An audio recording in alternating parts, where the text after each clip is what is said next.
Hey. Oh, look at, oh, I love that girl. I love that hair. I want her hair. Can I buy your hair? I'll pay you millions. What were you going to tell the president? Wow. I vote for you. How does he do it? How does he remain creepy even when in a setting such as this? On the golf course, You gave me so much. How did I do with the debate the other night? Oh, He kicked that old broken down pile of crap. Yeah. It's a bad guy. He just quit, you know. He's quitting the race. Is that right? Yep, I got him out of the race. And that means we have Kamala. I think she's going to be better. She's so bad. She's so pathetic. It's so amazing. It's just so bad. So, I just can't imagine. but can you imagine that guy with dealing with Putin and the president of China, who's a fierce person? He's a fierce man, a very tough guy.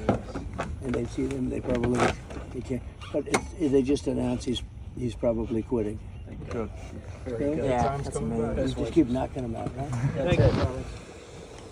and specifically golf carts, well, they have caused him problems in the past, from being caught on a video disparaging his future opponent, Kamala Harris, to viewing golf as an exercise, though he has been shown to never walk the courses, only drive them. Do you work out, Mr. President? I work out on occasion. As little as possible. This driving all over the green at Trump National Golf Club in New Jersey. That is a major no-no for anyone who knows the game. And as you can imagine, the reaction online to this video is a mashup of sports etiquette and politics. And of course, the game he loves so near and dear to his heart clearly means nothing by committing a cardinal sin, driving on the greens.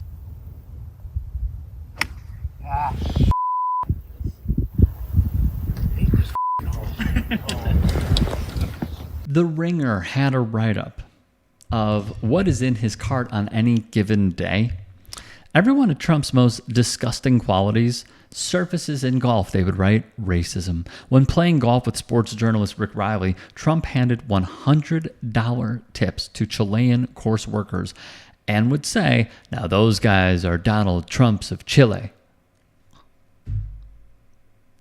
You wonder why that one piece of news of many, when Trump was first in office, about Haitians, why would we want immigrants from Haiti? Why would we want people from S-hole countries like that? And then he would go on to say, why don't we have more people coming from Norway and countries like that? What he means is white countries, of course. So am I surprised to hear this? No. Should you be surprised to hear this? No. This is the same man, according to one former employee of his name is John O'Donnell, who worked in the Trump Taj Mahal, would say, I don't want black people counting my money. I want those little guys with yarmulkes counting my money. O'Donnell would also say that he would order his workers off of the floor because Trump and his ex-wife, now deceased, Ivana, did not want to see them on the floor. It all tracks with who this man is. More from The Ringer. Ecological terror. A caddy would tell Rick Riley that Trump's golf cart once contained a can of red spray paint. Why? Because Trump would mark trees that he hit with his golf balls, and he would put a big red X on them. And the trees would be removed, of course, the next day. It's the old adage, if you can't beat them, join them. Or if you need a better shot, remove them. It is diabolical the way this man operates. And I think that is why Rick Riley's book is so good. It's because, much like Jeff Pearlman's book, Football for a Buck, explaining the United States Football League, both of them are still relevant today because obviously we have this figure, but sports and the way he conducts himself inside of a certain sport, it clearly illustrates who he is, the lack of morality and ethics he has, and how he will do anything to just be a little further ahead. And what does that mean? Using people, taking advantage of the systems, offsetting some of the costs, so others take care of it. Cheating. And hoping that it leads to wins. That there is no better way, and if you read those books, you will see it. But here's the thing. To go back to the first video, maybe his infatuation with hair is because of a recent report that he is going bald. Remember when he was on the plane with Robert F. Kennedy Jr., Elon Musk, Donald Trump Jr., Mike Johnson, some of Elon's staffers, I'm sure some of the other staffers who work for their, respective oligarchs as well. And we saw this photo, not of RFK allegedly eating McDonald's, which some equated to feeling like it was a mafia scene to make sure that he was down for the cause by eating something so unhealthy. Even though, in my view, he's taking steroids. But it was this. It was the photos of Trump that surfaced. And many were saying that there is a lack of hair follicles on top of his head. In another photo that one Musk employee would even post, it led many to question just that. Users on Elon's free speech platform would start zooming in and they would have a field day. I have a hunch that Trump knew that in his early 30s he was at more and more risk for losing hair. And to camouflage that he had hair loss, he tried to change how he combed his hair so that he could camouflage the frontal temporal recession that he was experiencing. No one could really tell from these photos, and that's what he was trying to accomplish. But clearly, we know what's going on if you're watching this video.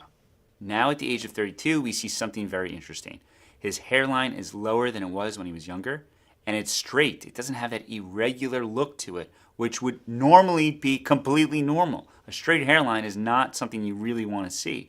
And it's at this point that I really think that he had his first hair transplant. Dr. Joel Kopelman has a theory on Trump's hair over the years. In the early 1990s, you can notice that Trump continues to have frontal temporal regression.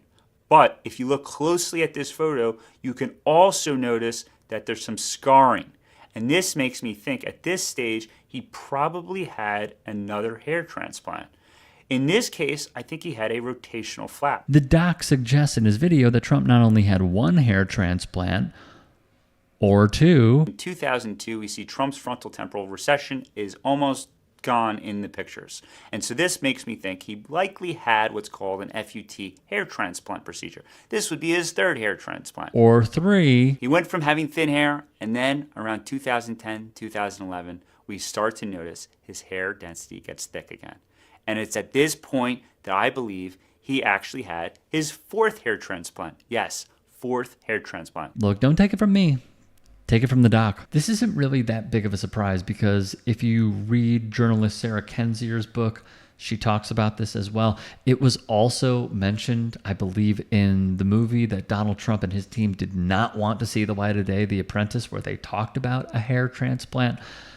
Not sure if it made the final cut, but I saw a report on it. So this isn't really all that surprising, especially when you look at how his hair and his hairline have evolved over the years. It's actually quite obvious because no man who is bordering 80 has hair like that or looks like that. It reminds me of Sheldon Adelson, the late billionaire whose wife Miriam gave millions upon millions of dollars to the Trump administration because she wants to have a seat at the table when it comes to Israel. They are staunch Zionists. And if you look at Sheldon Adelson, what was on top of his head, it is very, very similar to Donald Trump. It's also very similar to Fred Trump. It could actually be the only similarity they had because we have heard many, many times about the disdain, it appears, that Fred had for Donald. So I think it all tracks. Really, I think it does. If you can and are willing, please become a paid member here at TYT Sports. And or go to tyt.com/join. In addition, you can follow me on Twitter, Instagram, and TikTok. Appreciate it. Have a great day.